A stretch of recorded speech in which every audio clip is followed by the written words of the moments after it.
It's a horrible gut feeling you've had that turned out to be true.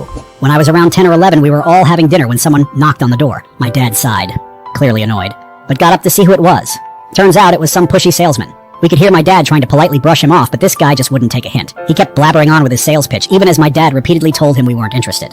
Things started getting weird when the guy tried to invite himself into our house. You could feel the tension at the table as my dad, who's usually cool as a cucumber, began to lose his patience. He told the guy, firmly but calmly, that he needed to leave. That's when my older brother, who was way bigger than this guy, stepped in. Between the two of them, they finally managed to get the guy to back off and move on to the next house. Still, my dad was rattled. He grabbed the phone and started calling our neighbors to give them a heads up not to open their doors to this creep. When he called the family next door, their teenage daughter picked up and mentioned she was home alone. That was enough to make my dad's tone shift. He told her flat out not to answer the door under any circumstances.